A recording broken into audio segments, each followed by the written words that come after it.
Es un placer y un honor estar aquí, mucho más inaugurando el curso académico. No podía decir que no, cuando me invitaron, obviamente no podía decir que no, y además no pude decir que no, porque tengo una agenda que no es fácil, mi mujer que está aquí bien lo sabe, y se adaptaron, el colegio se adaptó absolutamente a mis problemas de agenda para poder hacer la inauguración un día que pudiéramos todas las personas que estamos aquí. Lo que no sabía al principio es que el tema lo proponía yo. Y cuando me dijeron que tenía que proponer el título, dije, bueno, ¿qué puedo contar yo, médico, científico, que pueda ser de interés a todas las personas que puedan venir a la inauguración del curso? Y después de darle vueltas, digo, mira, pues un tema que puede ser muy interesante es el tema de las intolerancias alimentarias, porque afecta a mucha población, el tema de las alergias alimentarias, y como además ahora es un boom en todos los medios de comunicación, en el Gadis, en cualquier supermercado, es un boom, digo, mira, le vamos a poner un título que sea atractivo, y pensé con interrogantes. ¿Realmente la nueva epidemia del siglo XXI? Cuando lo terminé dije, queda muy bien. Cuando hace unos días me siento a preparar la conferencia, me di cuenta del jardín en el que me había metido.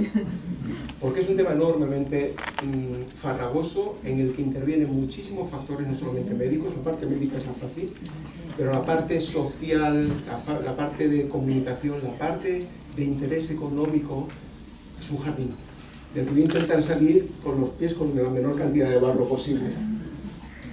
E intentaré aburrir los momentos. Primero, realmente es una epidemia. ¿Sabéis lo que es una epidemia? Una epidemia, y estas son definiciones de la Real Academia de la Lengua, es una enfermedad que ataca a un gran número de personas, o de animales, pero esto no nos corresponde a nosotros, en un mismo lugar y durante un mismo periodo de tiempo. Esto habitualmente se aplica, y lo conocen, a enfermedades agudas, la epidemia de gripe, la epidemia de, habitualmente, enfermedades infecciosas. Pero hay una segunda definición que nos cuadra más, que es un daño o desgracia que afecta a gran parte de una población y que causa un perjuicio grave. Esto puede guardar relación con lo que vamos a hablar siempre y cuando afecte a una proporción importante de la población, que es lo que tenemos que ver, y si el perjuicio es grave. Si no, no podríamos hablar de epidemia. ¿Cuál es mi visión? Mi visión es que hemos creado una gran burbuja, que es lo que intento representar aquí. Una gran burbuja en la que hay muchos factores para haber llegado a considerar como que una intolerancia alimentaria pudiera llegar a ser una epidemia. Seguramente hay un aumento del número de casos, que es lo que todos pensamos cuando hablamos de epidemia. Probablemente haya un aumento del número de casos. Pero hay muchos factores que, sin lugar a dudas, al menos en mi opinión, son mucho más importantes para haber creado esta gran burbuja, que son la difusión en medios, y aquí no estoy hablando de medios simplemente periódicos, prensa, escrita, televisión, radio, sino estoy hablando de internet, redes sociales, cualquier tipo de medio de difusión y de comunicación. La población cada vez está más preocupada por la alimentación en los últimos años, no comemos todo lo bien que deberíamos, esto se asocia a enfermedades y continuamente están en los medios diciendo tenemos que comer sano, dieta mediterránea, dieta atlántica, que después no sigue nadie, pero es lo que estamos en los medios. Y después hay una gran burbuja de intereses económicos, que esto es difícil de manejar. Con todo ello, en mi ordenador es una burbuja, es un huevo. Con todo ello hemos creado una gran burbuja a la que hemos podido llamar epidemia, que desde mi punto de vista, desde luego, no está. ¿Qué podemos hacer? Pues lo que hacemos todos, o lo que hacen todos. Yo espero que los médicos no lo hagan. Es preguntar al doctor Google. El doctor Google es el médico que más pacientes tiene del mundo, con mucha diferencia. Y al doctor Google le podemos preguntar qué es una alergia alimentaria, qué puedo encontrar yo, tengo yo una alergia alimentaria o no, tengo molestias, esto es una alergia alimentaria o no. Si hacemos eso, fijaros, introduciendo en Google el término alergias alimentarias, salen nada más y nada menos, que 2.600.000 páginas web, que incluyen el término en español de alergias alimentarias. Si ponemos intolerancias alimentarias, si ponemos intolerancia a la lactosa, salen otras tantas. Es el término intolerancias alimentarias. 2.600.000 páginas web. Elijan la que quieran. ¿Cuál es el problema de esto? Pues que hay algunas que tienen un razonable nivel científico, que lo que cuentan es cierto, hay otras que lo que cuentan pues, es más discutible, hay otras que lo que cuentan pues no deberían contarlo, y hay otras que directamente deberían cerrarlas o encarcelar a los autores. Pero todo eso está al mismo nivel. Y para alguien que no es experto en el tema, pues obviamente todas tienen el mismo valor. Si introducimos el término alergias a alimentos, el número de páginas es de 703.000. O sea, en total, con estos dos términos nada más, vuelvo a decir, en español hay más de 3 millones de páginas web hablando de esto.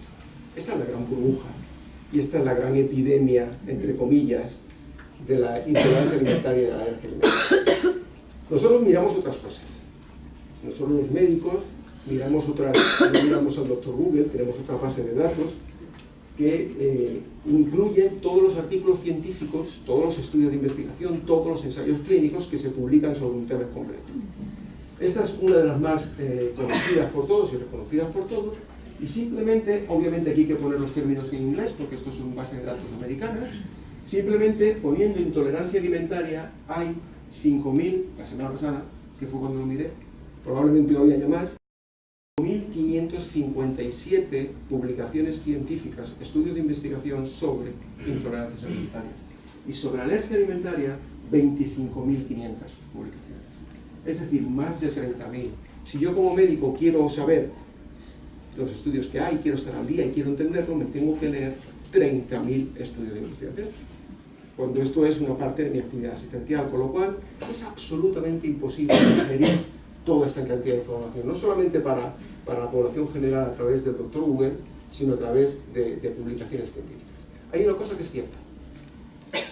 Ha habido un boom también en el interés científico sobre las alergias e intolerancias alimentarias. Y fijaros, en las últimas 2 décadas, el aumento de publicaciones científicas, de estudios de investigación sobre alergia alimentaria e intolerancia alimentaria se ha disparado. Es decir, aquí aumentaba despacito en los años 70, 80, 90, pero de repente a partir del año 2000 se ha aumentado. Es decir, no solamente es un interés de la población, es un interés científico. Y todo ello, obviamente, ayuda a la sensación de que qué está pasando, que no toleramos la comida. Con esta introducción, para poner en contexto de lo que estamos hablando, ¿de qué estamos hablando? Fijaros, una intolerancia o una alergia alimentaria es una reacción adversa a un alimento. Yo como algo que me debería sentar bien, quitarme el apetito y ayudarme a estar bien nutricionalmente, me sienta mal y me produce síntomas. Y me hace estar mal. Es como una reacción adversa a un fármaco, pero a un alimento. Como hemos comentado, claramente hay un momento de la preocupación en las últimas 2 décadas. Lo han visto no solamente desde el punto de vista de la población, sino también desde el punto de vista científico. Y aquí hago una pregunta que no lo voy a contestar, pero la voy a dejar aquí. Cuando alguien tiene molestias digestivas después de comer, ¿son los alimentos los causantes de los síntomas? ¿O son los síntomas erróneamente atribuidos a los alimentos? Ejemplo típico de cualquier día en mi consulta. Paciente que come y tiene síntomas. Puede tener hinchazón abdominal, flatulencia, todos los síntomas que son tan habituales.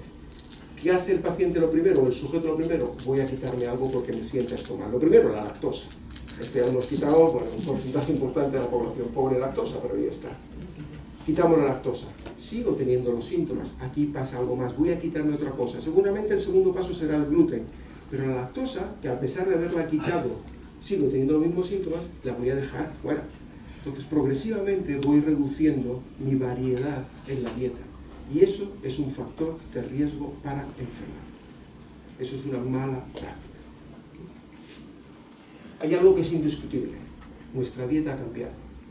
Por mucho que nos peleemos, si todos comiéramos dieta mediterránea no tendríamos que decirlo en ningún medio de comunicación. Si lo tenemos que decir es porque ya no existe la dieta mediterránea. Por desgracia es excepcional. ¿Por qué? Porque ha cambiado nuestra vida. Porque vamos corriendo a todos los sitios. Porque tenemos 20.000 obligaciones que nos hacen no tener tiempo para poder cocinar productos naturales tranquilamente, como se hacía hace algunas décadas, 2 o 3 décadas. Nuestra vida ha cambiado y nuestra alimentación ha cambiado. Y ahora vais a cualquier supermercado y veis la cantidad de productos preparados, de productos procesados, de productos precocinados que meto en el microondas y en 2 minutos estoy comiendo, o de productos que meto en el horno y ya está hecho. O que llamo a cualquier sitio y me lo traen, o me lo traen a casa. Obviamente nuestro hábito dietético ha cambiado. Y esto tiene impacto. Tiene impacto tanto en la capacidad de mi organismo de tolerar la comida, como de desarrollar alergias alimentarias. Y esto es indiscutible. ¿Qué tipos de reacciones adversas existen? Para no mezclar conceptos, Hay dos, básicamente. Una son tóxicas. ¿Y esto qué significa? Que cualquiera de nosotros que tomemos ese alimento vamos a tener una reacción. Esto es cuando comemos un alimento en mal estado. Una reacción tóxica significa que he comido un alimento, la tarta de la boda contaminada, que todos los asistentes a la boda terminan con diarrea. Esto es habitual y por ser un tóxico que lo origina no depende de que yo sea o no más o menos sensible a ese organismo. Sencillamente me produce una reacción adversa. Y hay otras que son no tóxicas, y de eso estamos hablando. Estamos hablando de reacciones que solamente ocurren en algunos sujetos, que son las alergias y las intolerancias alimentarias.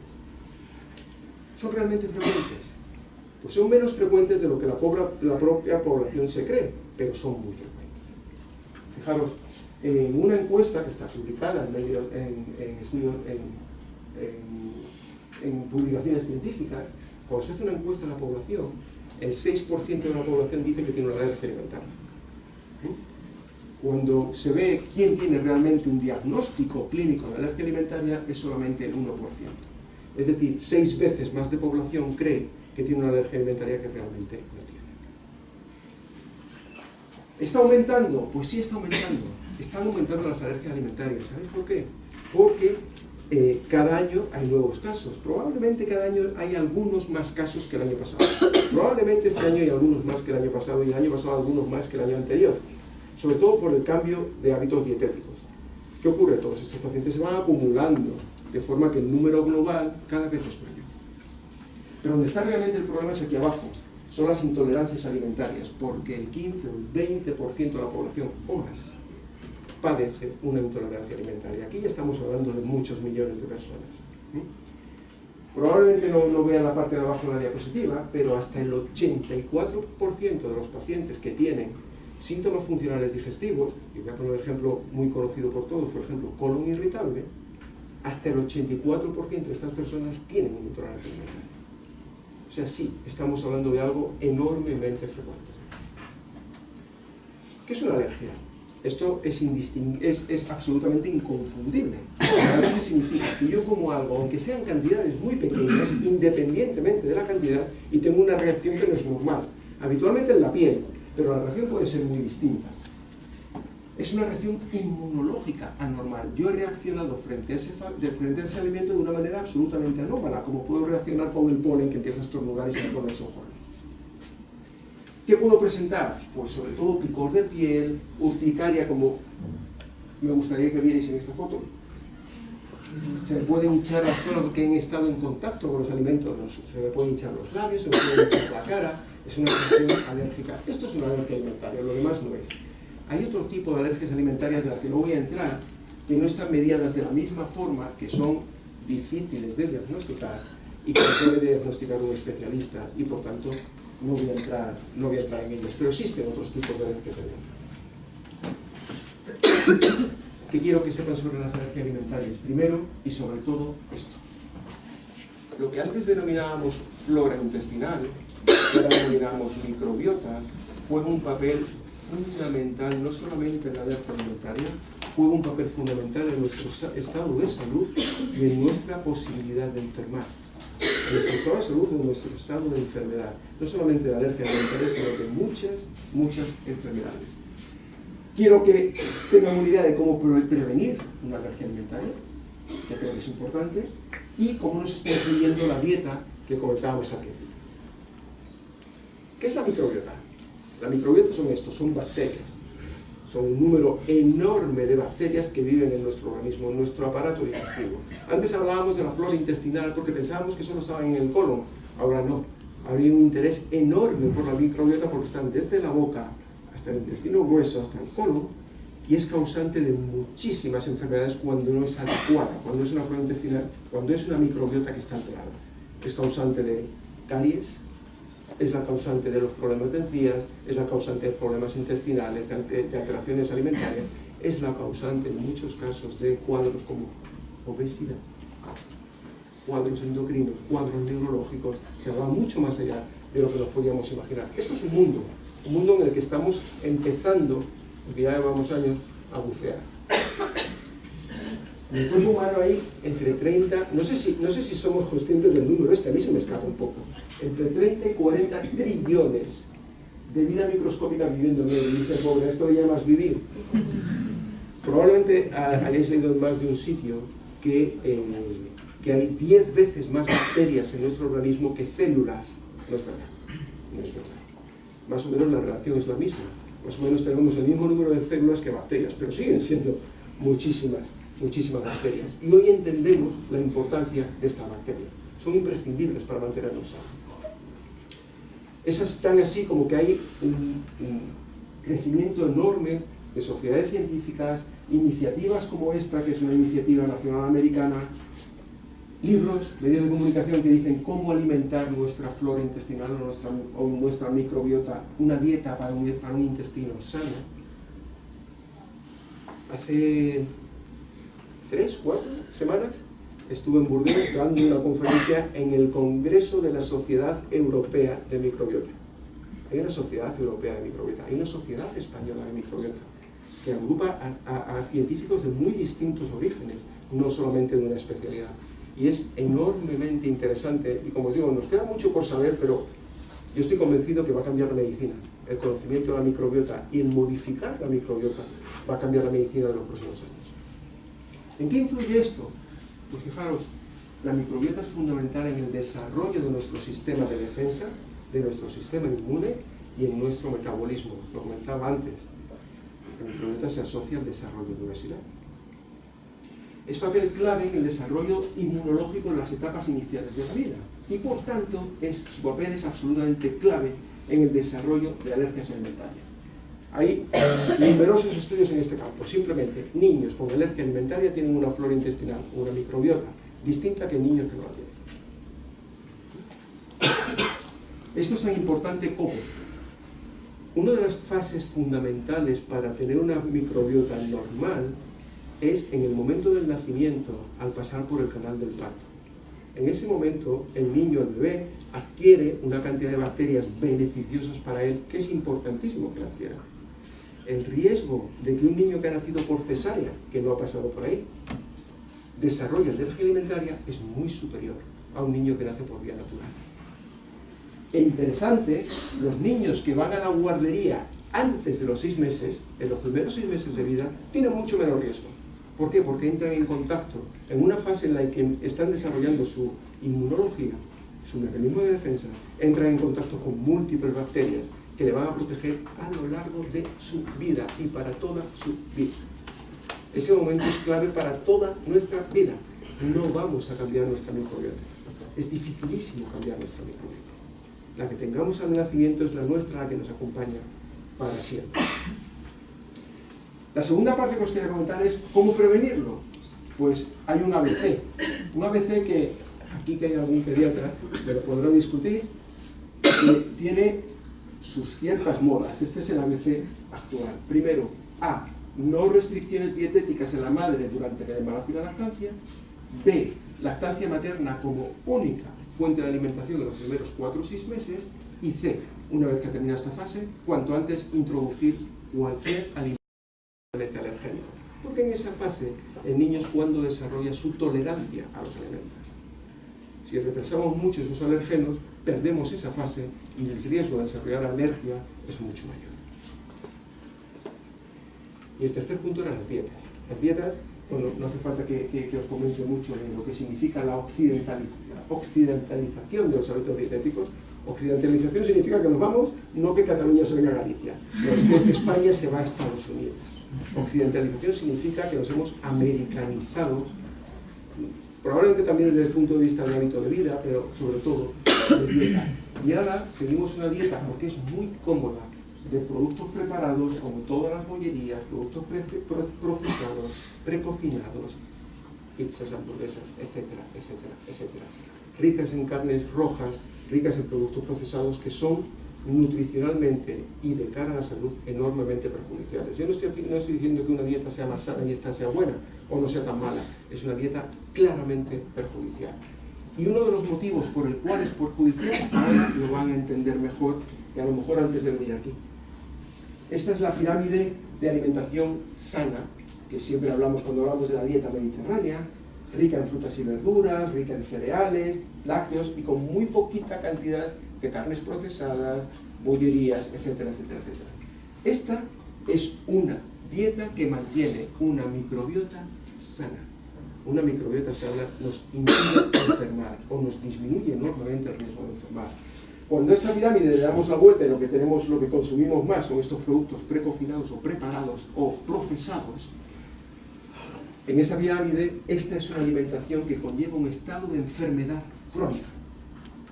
No solamente estamos aumentando el riesgo de alergia, estamos aumentando el riesgo de cáncer, estamos aumentando el riesgo de enfermedad neurológica, de enfermedad cardiovascular, de enfermedades digestivas, obesidad, enfermedades endocrinológicas, metabólicas, lo que queramos.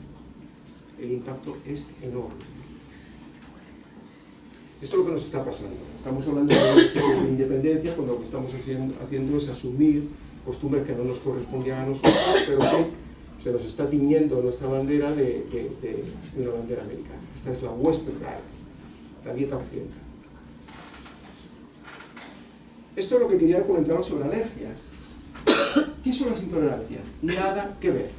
Aunque lo hemos metido en el mismo saco por ser la misma burbuja, no tiene nada que ver. ¿Por qué? Una alergia se produce independientemente de la cantidad de alimento y habitualmente ese alimento es una proteína. Una intolerancia depende de la cantidad de alimento que comemos, cuanto más peor, cuanto más algo que me sienta mal coma peor, más sintomático estoy, más problemas tengo, y habitualmente son carbohidratos, hidratos de carbono. No tienen absolutamente nada que ver. ¿Por qué se produce una intolerancia alimentaria? Sencillamente porque yo no puedo digerir lo que estoy comiendo. No tengo la capacidad de digerirlo. Si yo no puedo digerir una comida, esa comida que lo digiere va a llegar al colon, al intestino grueso, y mi microbiota la va a utilizar, la va a fermentar, va a producir gas, va a traer agua, diarrea, gases, distensión abdominal, hinchazón, cólicos. Seguro que le suena más de uno. Bien. Hay otras formas de intolerancias alimentarias, otras formas de las que tampoco voy a hablar porque nos complica el paisaje de una manera espectacular. Estas otras intolerancias alimentarias son secundarias a los aditivos, conservantes, colorantes, acidulantes, saborizantes, edulcorantes, todos los antes que quieran, que de repente nos han puesto en una situación que son necesarios para conservar toda esta comida occidentalizada y que nos están produciendo unos cuadros de intolerancia muy difíciles de entender y de diagnosticar. ¿Cuáles son los síntomas que se producen? Lo que le acabo de comentar, porque todo el procedimiento es el mismo: diarrea, gases, hinchazón abdominal, dolor abdominal y, obviamente, cuanto más coma peor. Tiene una clara relación con la cantidad de alimento ingerido. Sin duda, la más frecuente, la más común, la más conocida es la intolerancia, la más maldita o la más maldecida es la intolerancia a la lactosa. ¿Por qué se produce la intolerancia a la lactosa? Fijaros, la lactosa, cuando llega al intestino delgado, tenemos una enzima que la digiere. Esa enzima se llama lactasa. Y esa enzima lo que hace es romper esa molécula en dos, la glucosa y la lactosa, que pasan a la sangre y no llega nada de lactosa al colon. Esta es la situación idílica, la situación perfecta. ¿Qué ocurre? Esta enzima lactasa, vamos perdiendo su actividad a lo largo de la vida. El punto máximo donde mayor actividad de lactasa tenemos en nuestro intestino es en el momento del nacimiento. Tenemos una actividad muy alta durante la lactancia, pero habitualmente tras la lactancia esa actividad se pierde. ¿Dónde se pierde? En los países donde no se ingieren productos lácteos. África, Latinoamérica, países asiáticos, países que durante, estoy hablando de miles de años de evolución, han retirado los lácteos de su dieta. Esas son poblaciones que genéticamente ya no producen la enzima y desarrollan, la inmensa mayoría de ellos, casi el 100% de la población, intolerancia a la lactosa. Europa es muy distinta, porque en Europa hemos seguido clásicamente, durante la historia de la humanidad, consumiendo productos lácteos. Y de hecho, en los países nórdicos casi no existe la intolerancia a la lactosa. En España sí, y lo vamos a ver. ¿Qué ocurre cuando no tengo esta enzima? Pues que la lactosa no se digiere, llega al colon, en el colon se encuentra la microbiota, la digiere, fermenta, gas, atrae agua, retortijones, hinchazón abdominal, diarrea, dolor, etcétera, etcétera. Esto nos ocurre a la mayoría de los adultos porque, queramos o no, la actividad de esta enzima la vamos perdiendo en la mayoría de los casos Hay personas que no pierden la actividad de esta enzima y aunque sean ancianos siguen tolerando su vaso de colacao.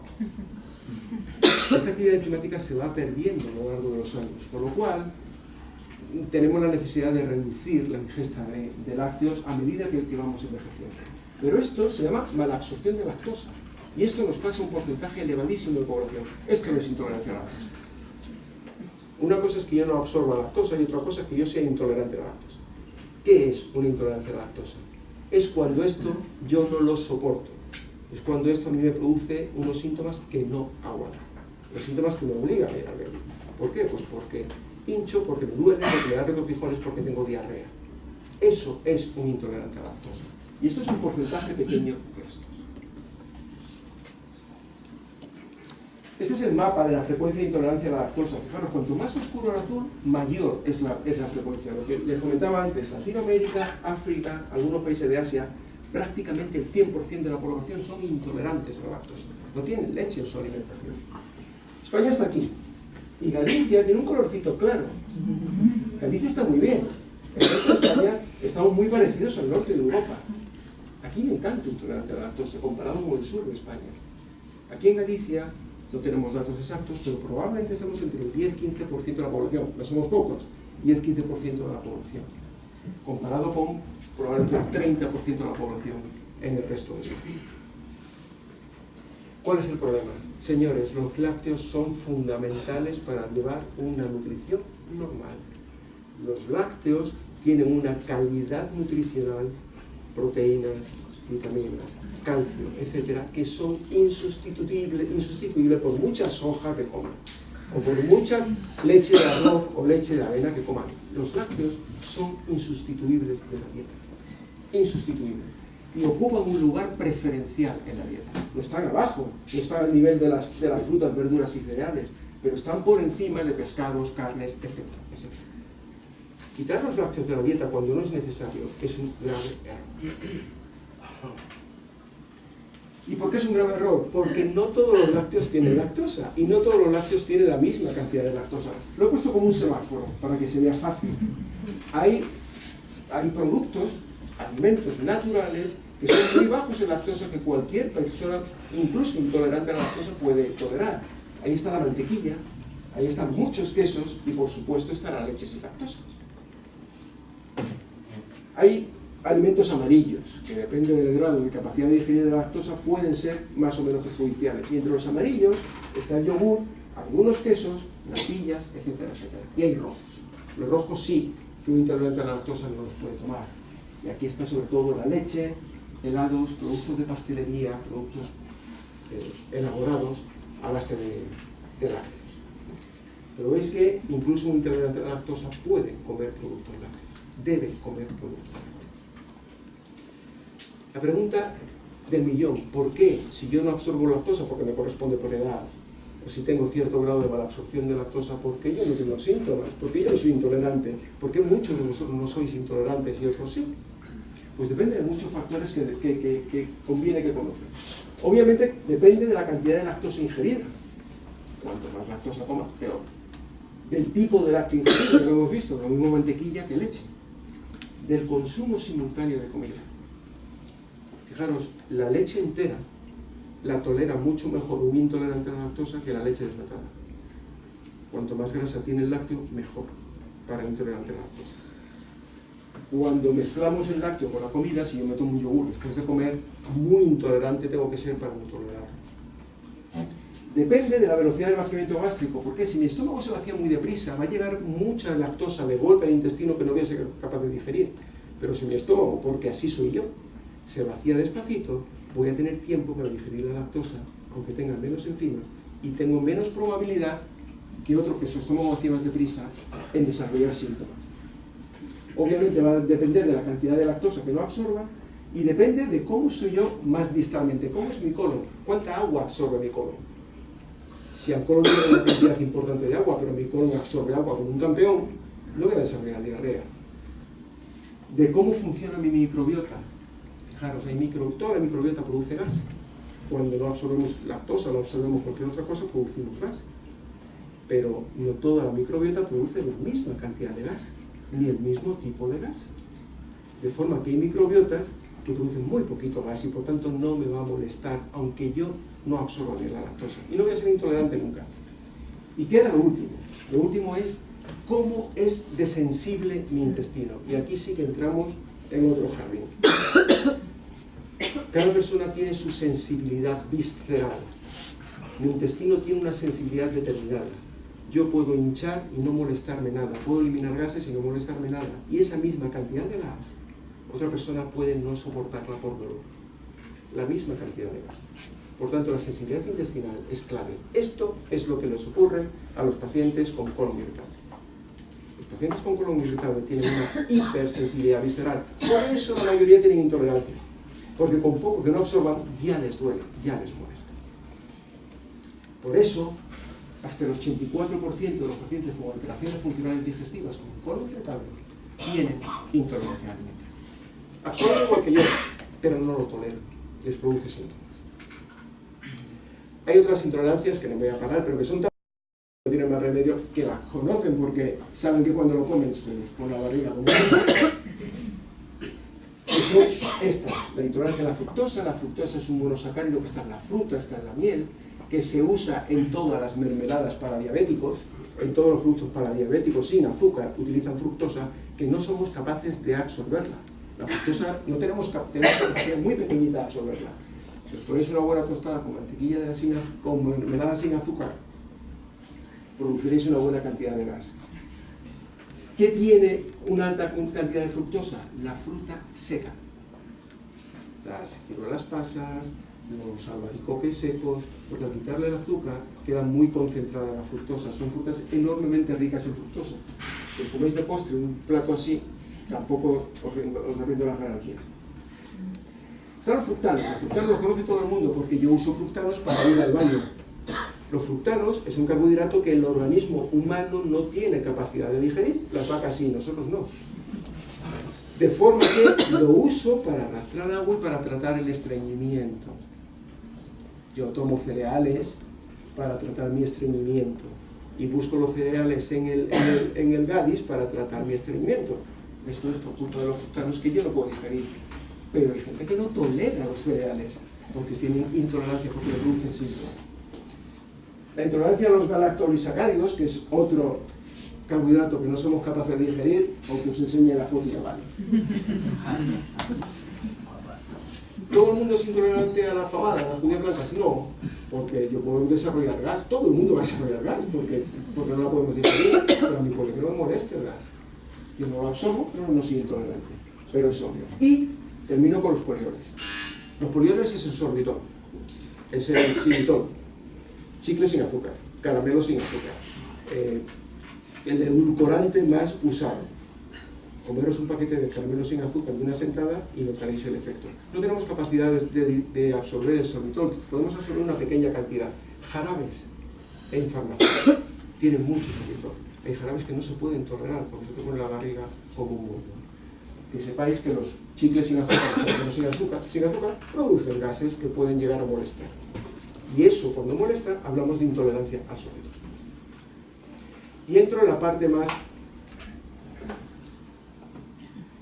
en el jardín, que os comentaba al principio.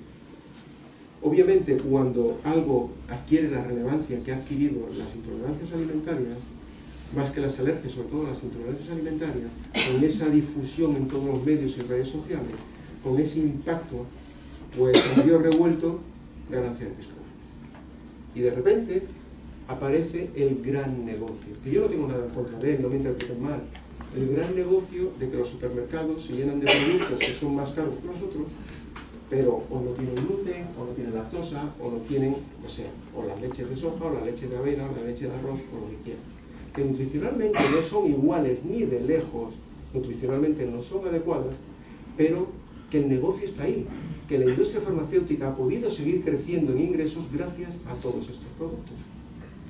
Y a mí me parece muy bien que haya leche sin lactosa o productos sin gluten para celíacos y para intolerancia a la lactosa, pero entended que ahí hay un negocio y hay un problema. Hay algunas marcas, algunas también, que hacen una publicidad enormemente agresiva en contra de determinados productos y la leche se ha demonizado La leche, gracias a algunos anuncios en televisión, es un mal bicho. ¿Cómo podemos los adultos comer leche? Si eso ningún animal mayor lo hace, los animales solamente mientras chupan de la teta de su madre beben leche, después ya no. Los animales tampoco se visten, ni tampoco van a trabajar. No somos animales, somos distintos, y biológicamente somos distintos. Asumirlo, toda esta publicidad como qué mala es la leche, es un error que espero que a raíz de hoy pues sea distinto.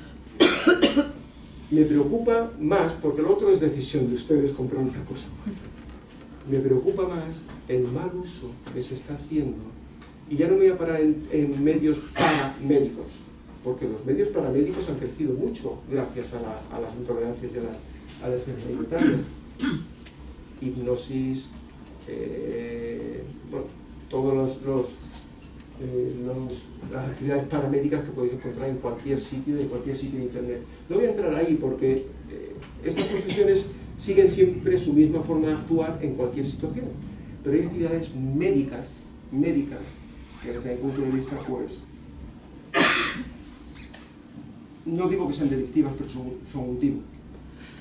Y aquí os pongo, por eso decía que el jardín, y aquí os pongo algo que pone: solicite más información a su farmacéutico. No estoy hablando de nada que pueda encontrar en la página 2.320.000 de internet. Sospecha que algún alimento le perjudica, Food Detective. Está en inglés, pero se lo traduzco. Hinchazón abdominal después de comer determinadas comidas, cansado en algunos momentos a lo largo del día, ¿quién no? Sufre dolor de cabeza por motivos que no son aparentes. Estos son todos síntomas de la intolerancia alimentaria. Y usted puede ser uno de los millones que sufren de ella. Agresividad a tope. Esto es un auténtico robo. Y hay otra cosa peor. Hay análisis de sangre que miden intolerancias alimentarias. ¿Han entendido la intolerancia? La intolerancia tiene que ver con un proceso digestivo intraluminal, de dentro del intestino. No tiene nada que ver con la sangre, no es como la alergia. Estos análisis que dicen más de 200 análisis de intolerancia, esto lo he cogido en internet, hay 40, que al final te da un resultado que dicen: usted puede comer esto, intolerancia leve a esto, intolerancia moderada a esto, intolerancia grave a esto, y que te dice: te ayuda a implantar una dieta más sana, te ayuda a perder peso, ganas vitalidad, te sientes mejor eliminando los alimentos a los que no eres tolerante. Eso es una mentira, como la copa de un pino. Lo que miden todas estas analíticas, y por eso dije que me iba a ver un jardín, lo que miden todas estas analíticas son inmunoglobulina G, que lo único que indican es que eres tolerante a ese alimento, que has entrado en contacto con ese alimento como corresponde a cualquier persona humana. Y no tiene nada que ver con la intolerancia. La intolerancia es que yo no digiero ese alimento. Todos los días llegan pacientes a la consulta con una hoja llena de alimentos con crucecitas, una crucecita, 2, 3. Ningún hospital público tiene esto, porque esto evidentemente es una forma de hacer negocio, pero lo que comentábamos al principio del impacto económico de la intolerancia. Con eso termino. ¿Es la nueva epidemia del siglo XXI? Pues probablemente no, la hemos creado. Hemos creado una gran burbuja. ¿Hay más casos? Sí. ¿Por qué? Porque hemos cambiado nuestra dieta, hemos cambiado nuestro hábito de vida. ¿Por qué? Pues porque estamos haciendo una dieta que no es adecuada y porque los casos se van acumulando. Sí estamos haciendo los casos, pero no como para alarmarnos. Lo que sí hemos creado es una sensibilización de la población enorme hacia los productos de alimentación, léase la leche, por ejemplo, como hablábamos antes, y un interés económico que no conoce fronteras, porque el interés evidentemente no es nuestra salud. Y termino con lo que yo creo que es la conclusión de lo que les quería contar hoy. Come variado, come equilibrado, come sano, vive sano. Y si tiene una intolerancia es porque se la han diagnosticado, y si tiene intolerancia pues entonces tiene que evitar ese alimento, pero si no, no juegue con la salud. Nada más, muchas gracias.